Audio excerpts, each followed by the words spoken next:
Yang dikoreksi kalau gagal adalah diri kita sendiri.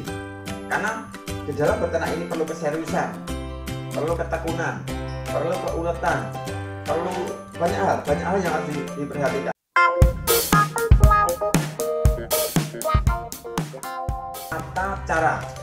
Tata cara beternak semut. Bagaimana tata caranya?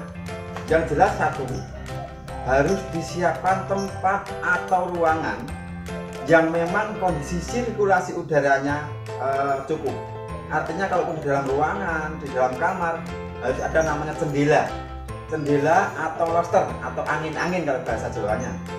Nah, itu harus disiapkan.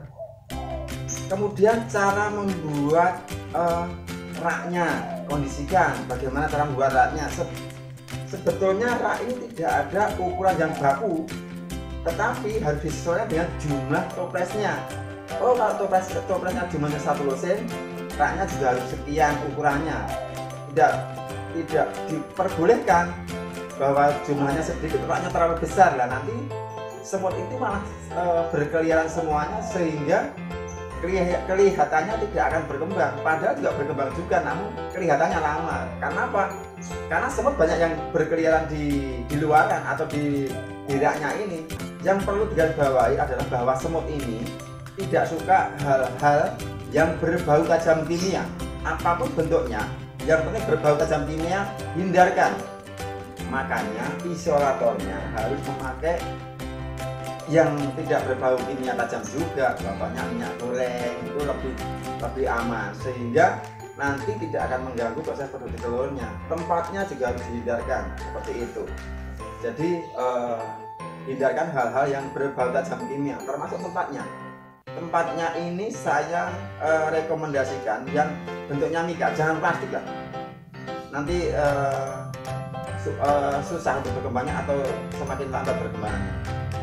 Nah, sekarang raknya sudah. Sekarang cara menangkarkan dulu. Kita menangkarkan semut ini, yang jelas sediakan toples yang baru dulu. Cari nanti toples yang kosong dulu, yang baru. Nanti dicari juga sarang semut yang sudah penuh. Sudah penuh isinya, nanti dibagi dua. Caranya seperti yang tadi dilihat di tutorialnya, hanya diparuh, dibagi dua, tetapi harus di lain meja, di lain rak, harus berbeda raknya. Jadi kalau nanti dijadikan satu rak di atas, di bawahnya, itu dia akan kembali ke atas lagi. Dia tetap nyari teman-temannya, nyari kawannya yang lama. Jadi harus lain rak, sehingga setelah diisolasi ini dia akan cepat membuat rumahnya. Jadi menangkarkan ini memang harus berbeda atau lain rak. Ini akan mempercepat atau mempermudah semut ini akan membuat sarang, seperti itu. Jadi saran saya raknya harus disediakan khusus untuk menangkarkan. Setelah menangkarkan sudah, baru cara mengambil telurnya, cara panennya. Cara memanen ini sediakan dulu wadah atau tempat atau baskom lah, itu dua. Kenapa dua? Karena dua itu untuk bergantian. Nah, sebelum memanen sediakan juga saringan cendol atau saringan dawet. Kebetulan contohnya dibawa ke Jambi, jadi contohnya tidak ada, nggak apa-apa. Sediakan dulu saringan cendol atau saringan dawet untuk praktek mengambil telurnya atau memanennya. Nah, sebelum kita memanen, seyogianya saringan cendol ataupun baskom ini diolesin dulu yang tepung. Nggak usah banyak-banyak, yang penting diolesi aja. Tujuannya biar apa? Biar licin, sehingga semut ini tidak lari keluar menggigit yang memanennya, seperti itu. Jadi nggak usah terlalu banyak, sedikit aja udah cukup. Nanti kalau terlalu banyak malah nanti berpengaruh ke nempel di telur-telurnya, juga berpengaruh. Nah, cara panen ini sebenarnya sederhana dan siapapun bisa melakukan. Mas Ben Onsu aja, artis terkenal, bisa panen, bisa mengambil telur-telurnya. Apalagi sekelas kita yang memang hanya masyarakat biasa. Sebetulnya semua pun bisa melakukan, semua pun bisa memanennya seperti itu. Jadi nggak usah khawatir. Cara panennya sangat sederhana sekali, semua sudah ada di tutorialnya. Tinggal nanti kalau memang kurang paham lagi bisa diulang lagi, diputar lagi seperti itu. Setelah cara panen, karena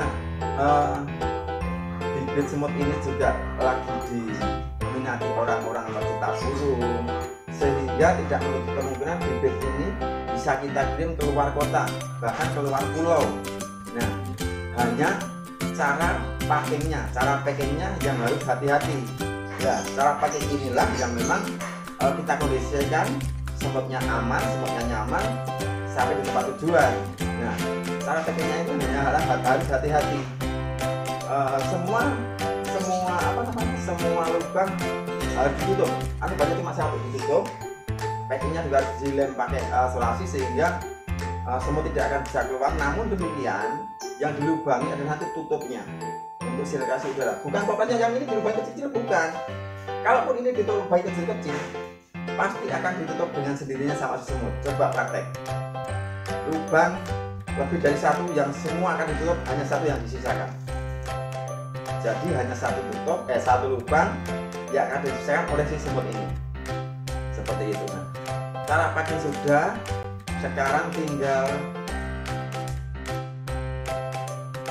cara memulainya atau tip-tipnya. Jadi saya berpesan kepada kawan-kawan yang mau memulai ternak semut pluto ini. Ingat, ternak semut pluto ini adalah mudah. Ternak semut pluto ini gampang, tapi ingat, tidak boleh digampangkan dan tidak boleh dimudahkan. Semua ada tata caranya. Dan ingat juga bahwa orang usaha, apapun bentuk usahanya, tidak ternak semut, boleh kuliner, boleh fashion, 90% bahkan lebih orang yang memulai usaha adalah pasti gagal. Jadi ketika gagal, jangan menyalahkan yang menjual. Yang disalahkan, yang dikoreksi adalah diri kita dulu, jangan menyalahkan orang lain. Ini berlaku untuk usaha apapun, tidak harus semut. Orang jualan makanan pun bisa gagal, orang investor itu bisa gagal. Jadi jangan menyalahkan yang menjual atau yang menyediakan, jangan. Yang dikoreksi kalau gagal adalah diri kita sendiri. Karena di dalam berternak ini perlu keseriusan, perlu ketekunan, perlu keuletan, perlu banyak hal yang harus diperhatikan. Sehingga kelihatannya ini gampang, tapi belum tentu pas buat saya, belum tentu pas buat orang lain. Buat Anda belum tentu pas, saya bisa belum tentu Anda bisa. Walaupun sepele, walaupun gampang, tapi tetap ada hal-hal yang memang harus diperhatikan. Intinya kita berani memulai usaha apapun bentuknya. Tidak harus semut, tidak harus ternak, yang lain pun boleh. Yang penting berani memulai. Memulai inilah yang tidak semua orang berani memulai. Tidak semua orang berani melakukan. Hanya orang-orang tertentu yang berani melakukan. Jadi harapan saya, sebelum ternak, sebelum usaha, pikirkan dulu resikonya apa, dampaknya apa. Ini harus jauh memikirnya, tidak boleh sembarangan. Karena menyangkut keuangan. Bagaimana kalau gagal, bagaimana kalau rugi, bagaimana kalau untung. Semua harus dipikirkan dulu, tidak boleh tergesa-gesa. Karena apa? Banyak loh orang yang beli di tempat kita terus mulai gagal, tak kembalikan lagi loh. Ini kan bukan usaha namanya. Ini namanya akal-akalan.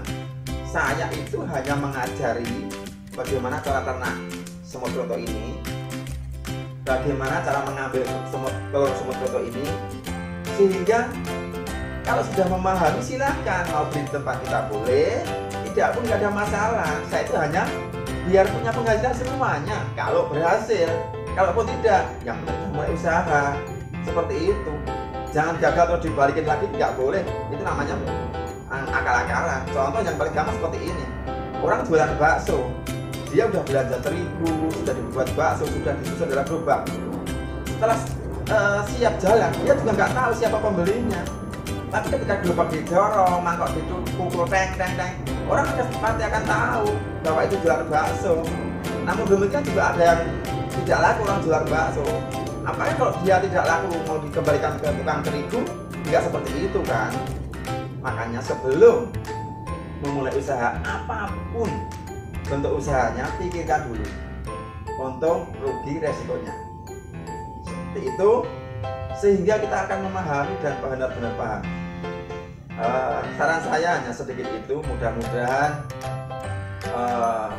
nanti ke depan bisa semakin bagus, semakin baik lagi. Namun demikian, walaupun kurang berhasil, ayo kita ulangi lagi, ayo kita seriusin lagi, barangkali di kemudian ada solusi, ada jalan. Kalaupun mau berkunjung ke tempat kami non-stop buka non-stop, silahkan datang ke tempat kami. Google Map-nya gampang dicari, Semut Kroto Godean, sudah pasti kita ketemu rumah saya. Salam dari kami, Semut Kroto Sororaden.